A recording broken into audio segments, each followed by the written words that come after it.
In a small village surrounded by golden fields and quiet hills lived a young boy named Ryan. He was not born with wealth, nor did he have any special privileges. What he did have was a strong heart, a sharp mind, and a dream bigger than the sky. Ryan often heard people say, "Struggle today, successful tomorrow," but he never fully understood what those words meant, at least not until life taught him step by step.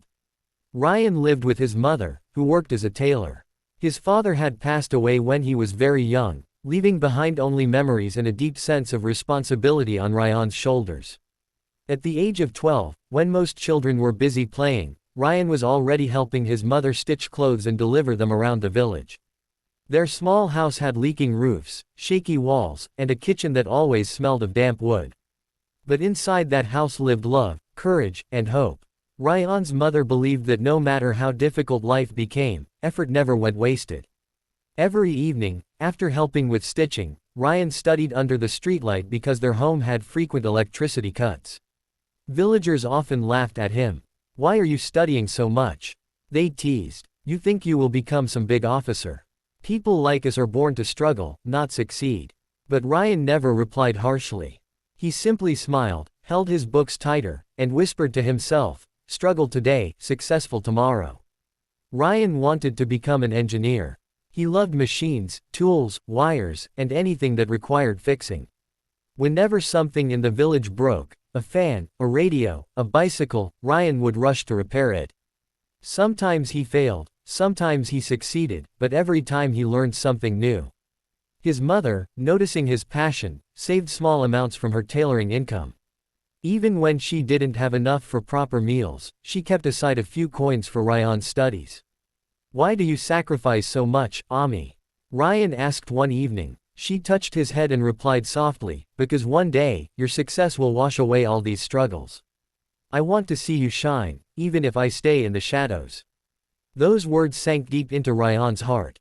They became his fuel. When Ryan turned 16, his mother fell seriously ill. The doctor said she needed expensive medicine and rest. To afford this, Ryan started working part-time at a mechanic's shop after school. His days stretched painfully, school in the morning, shop in the afternoon, studying at night. Many nights, he fell asleep on his books. His hands developed cuts, his eyes darkened with exhaustion, and sometimes he felt hopeless. One night, after a long day of work, Ryan sat by his mother and cried silently. She woke up, held his hand, and whispered, "Beta, diamonds are made under pressure. Don't let today's pain stop tomorrow's shine." Despite all difficulties, Ryan scored the highest marks in his district. His success shocked everyone. Teachers, villagers, and even those who once mocked him now praised him. But praise didn't bring money. To join the engineering college he dreamt of, Ryan needed a scholarship. So, he prepared day and night, solving math problems, reading physics books, and taking free online practice tests on and old. Finally, the day of the scholarship exam arrived.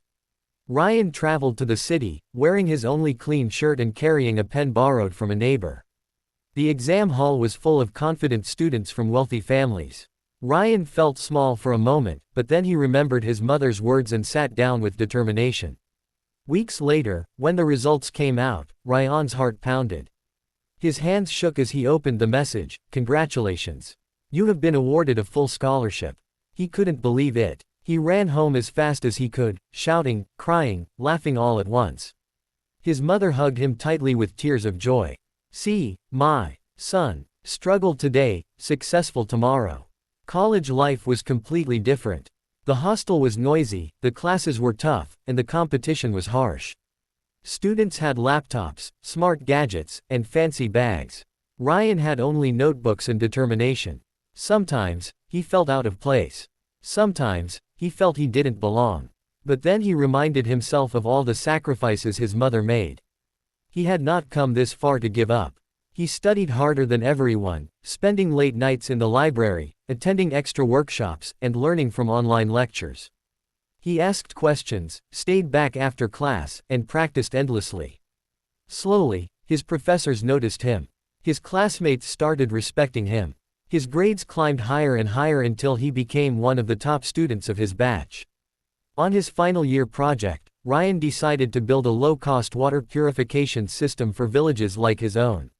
Many teachers warned him that the project was too complicated, but he insisted.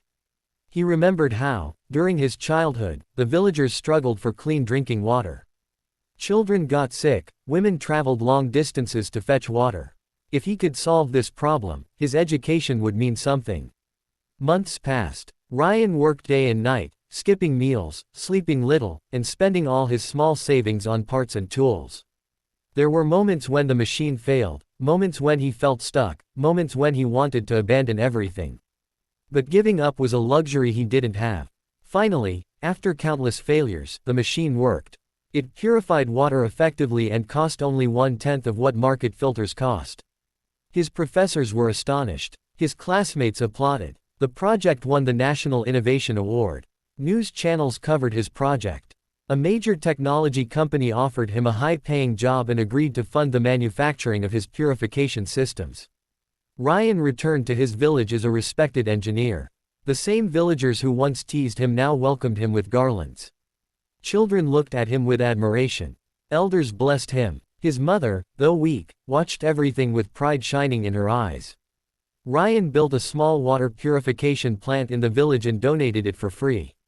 Clean water flowed, and people no longer fell sick. His machine was later sent to other poor villages across the country. His struggle had finally turned into success, not only for him, but for thousands of lives. One evening, sitting next to his mother, Ryan said, "Ami, we did it. All the pain, all the tears, they were worth it." She smiled and whispered, "I always knew you would rise. People who struggle sincerely are never defeated." Ryan looked out at the sky, now painted with shades of orange and gold. He thought about all the nights he studied under a street lamp, all the times he doubted himself, all the sacrifices his mother made. Every hardship had shaped him. Every failure had taught him. Every struggle had pushed him toward success. Schools invited him for speeches. Students looked up to him. Parents told their children his story. He became a symbol of hope, a reminder that your background doesn't decide your future, your determination does. Once, in a large auditorium full of students, Ryan was asked, "What is the secret to success?" He smiled and replied, "Your struggles are your training. They make you stronger. They prepare you for the life you dream of. If you are struggling today, don't quit. Success is waiting for you tomorrow." Years later, after becoming a well-known engineer and social innovator, Ryan wrote a book titled Struggle Today, Successful Tomorrow. It became an inspiration for millions. His life proved one timeless truth: struggle builds strength. Hardships build character. Pain builds resilience. And every step taken in difficulty becomes a bridge to a better tomorrow. In the end, Ryan's story wasn't just about success. It was about hope, courage, sacrifice, and the power of never giving up. No matter where you come from or how hard life is today, if you keep working with honesty, patience, and courage, your tomorrow will shine brighter than you can imagine.